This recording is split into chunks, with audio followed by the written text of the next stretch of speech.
Hola, de nuevo estoy aquí con ustedes. El tema que les tengo en este video es lo que no te cuentan de primerazo sobre los testigos de Jehová. De primera mano o de primera impresión, pues vemos lo bonito de la organización, que son personas bien habladas, bien educadas, bien vestidas, y, con altos valores morales y demás. Eso es muy positivo, es muy bonito. Pero hay algunos aspectos de la vida de un testigo de Jehová que son de muy poca difusión, digámoslo así, con el público en general.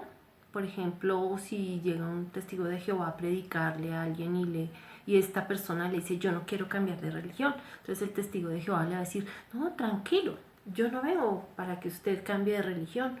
Y eso es mentira. El testigo de Jehová sí quiere que cambie de religión usted.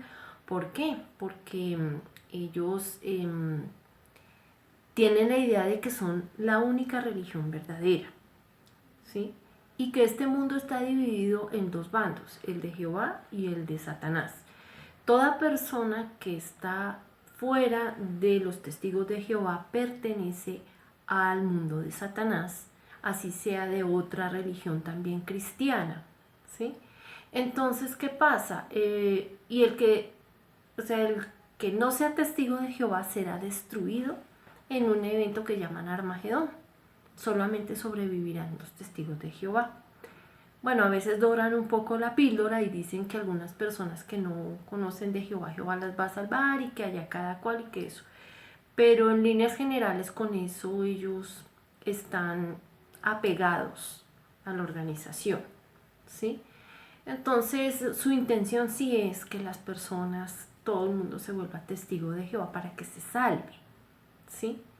Y también debido a esto, ellos consideran que las personas no testigos de Jehová son mundanos o gente no testigo y en el fondo se les cultiva como un menosprecio. Entonces cuando la persona empieza en la organización de Jehová, poco a poco lo van alejando de sus amigos y familiares que no son testigos de Jehová, ¿sí? Entonces, por ejemplo, los testigos de Jehová no celebran la Navidad. ¿Eso qué implica? Pues que en la fecha en la que muchas familias están reunidas, a veces es la única vez en el año que se ven todos o se reúnen pues más o menos la familia y todo eso, el testigo va a estar ausente. Pues ellos les dan razones supuestamente bíblicas para todas estas creencias y comportamientos. Tampoco celebran cumpleaños. Entonces no les celebran un cumpleaños ni siquiera a sus niños pequeños, de prepararles un ponqué y soplar las velitas y esas cosas, no. Ellos, puesto que tienen que conservar la distancia con las personas del mundo, pues poco a poco van alejándose de sus familiares y amigos no testigos de Jehová. Entonces también la obligación de la predicación. Quizás alguien que empiece a estudiar la Biblia con ellos, supuestamente la Biblia porque es estudiar libros de ellos y pedacitos de la Biblia que convienen.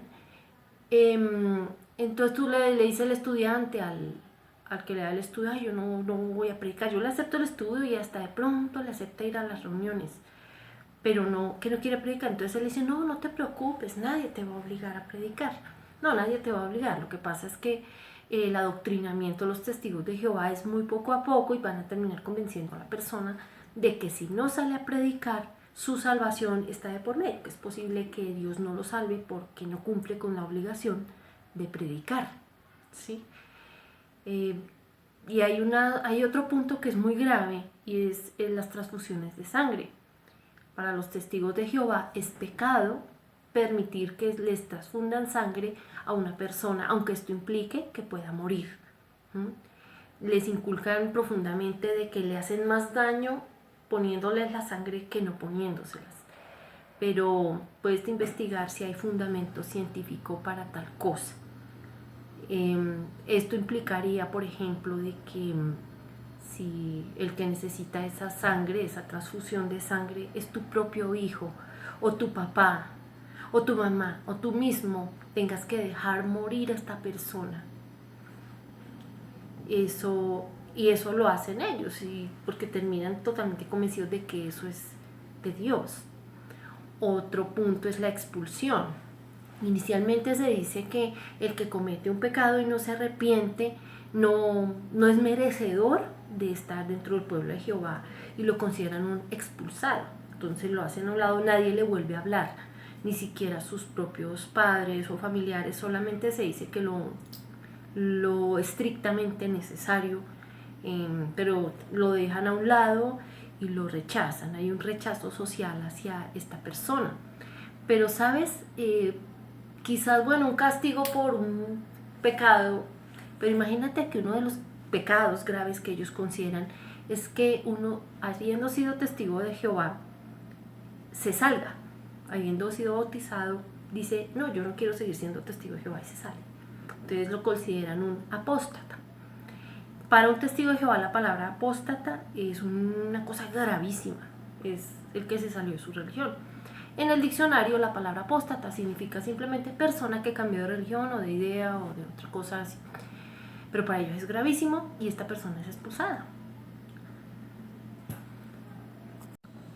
Entonces, digamos que adquieres un contrato de por vida, ¿sí? O el miedo permanente a no salirse, ni por nada se le ocurre a uno pensar que esa religión no sea la verdad, porque eso es un pecado gravísimo, tu salvación está de por medio, es una cosa pues bien seria. Un testigo de Jehová tiene una especie de miedo constante al desagrado a Jehová. Yo diría que eso pues puede estar bien, uno querer comportarse bien y agradar a Dios, pero cuando esto se convierte ya en una prisión y que ya las normas sean ridículas, absurdas. Por ejemplo, no se debe asistir a las reuniones en ropa informal, ¿sí? Las mujeres no pueden predicar o ir a las reuniones en pantalón. Se desaconseja y casi que se exige que no veas películas de cierto tipo o que no leas libros de cierto tipo y que así estés en ropa informal evites ciertos estilos y ciertas cosas. Si uno es cristiano y tiene un criterio de decencia, de moral, no necesita que le impongan normas, pero en los testigos de Jehová sí hay normas y quizás no van a expulsar a alguien porque llegó en blue jean a la reunión, pero sí lo van a considerar un tibio espiritual y va a empezar algunos hermanos a discriminarlo por eso, ¿sí? Hay tantas normas ridículas, por ejemplo, se ve mal que una persona sea hincha de un equipo de fútbol o de cualquier otro deporte, o que sea fan de un grupo musical o de un artista, porque que eso es idolatría. Que no saluden la bandera o no cante el himno nacional, porque eso es idolatría al país. Hay una cantidad de cosas que son absurdas. Cuando Jesús le habló a los fariseos, él dijo, limpien no solo lo externo, limpien lo interno para que lo externo esté limpio, refiriéndose a nuestro comportamiento, a lo que somos como personas. No necesitamos un sinfín de reglas, un sinnúmero de reglas, si conocemos en sí lo que Dios quiere de nosotros, que es la ley del amor, ¿sí? Ahora bien, otra cosa que no te cuentan es que ellos prácticamente no realizan obras de caridad.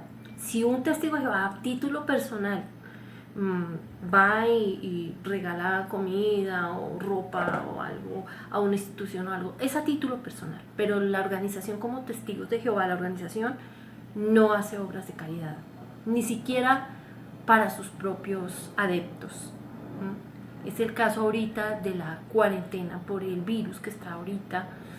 Muchas personas tenemos que estarnos en casa y muchos al no poder salir a trabajar están pasando aprietos económicos, están pasando hambre y la organización tiene una empresa que es la Watchtower en Estados Unidos, que es multimillonaria, tienen mucho dinero, muchos dólares y no han movido un dedo para organizar, darles de comer a los hermanos.